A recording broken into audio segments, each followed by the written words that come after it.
Dann auch eine grosse Misconception oder ein Missverständnis, wo ich immer mal wieder höre, ja, Business Deals, wo du nachher machst bei einem Label. Du verkaufst ja deine Seele dort. Ich will jetzt da nicht irgendwie einen Conspiracy oder Illuminati-Talk haben, aber so, ja, Seelen verkaufen und du tust irgendwie ein Stück, du gibst ihnen alles ab und pipapo, und hast dann keine Kontrolle mehr. Dort, auch immer ein ganz wichtiger Grundsatz, und das ist halt die harte Realität. Am Ende vom Tag selbst wenn du jetzt einen Business-Deal gehst mit einem Label, bist du als Künstler, der den Vertrag unterzeichnet, bist du immer noch in deiner eigenen Verantwortung. Das sage ich dann vielen ganz oft. Ist das deine eigene Verantwortung, dass du halt Kontrolle hast über deine Musikkarriere, in Klammern. Weil das ist nicht nur Musik, es ist auch Musikkarriere, wenn du jetzt würdest wirklich etwas dazu machen. Und es wäre jetzt ein bisschen zu einfach, wenn du einfach sagst, ja, ich sign nachher mein Leben weg an irgendein Label und habe nachher geschissen, weil du hast das immer noch selber in der Hand. So, das sage ich ja ganz vielen, es soll eher Motivation sein, weil ich mache das jetzt auch selbstständig und rede mit ganz vielen Künstlern und frage sie mich, ja, wie fühlt ihr das so? Und man muss sich selber können helfen. Als allererstes. Egal, ob du jetzt mit einem Label zusammen schaffst oder nicht. Alles, was ein Label machen kann, im besten Fall, ist das multiplizieren, was du schon hast.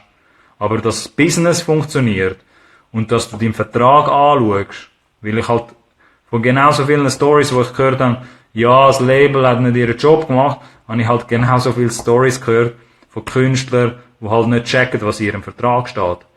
Und dort gibt's halt wie so das Sprichwort, wo ich mir da aufgeschrieben habe, Unwissenheit schützt vor Strafe nicht. Sagt man, glaube ich, nennt man das.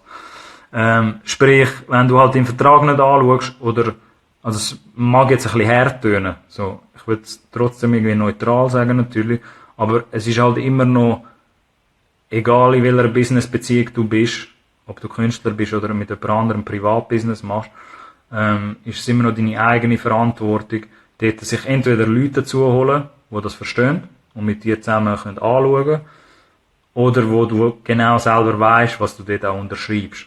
Generell bei Verträgen, alles was ihr unterschreibt, egal ob jetzt mit Labels oder nicht, würde ich euch natürlich immer empfehlen, dass ihr, wenn ihr das selber nicht checkt, holt euch dort jemanden und bezahlt die Person vielleicht im besten Fall, so dass auch wirklich ein Service da ist, dass ihr halt das anschaut. Weil ich höre es noch zu oft, dass irgendwie Künstler auch finden, ja, nein, scheiß mal auf das Business-Zeug.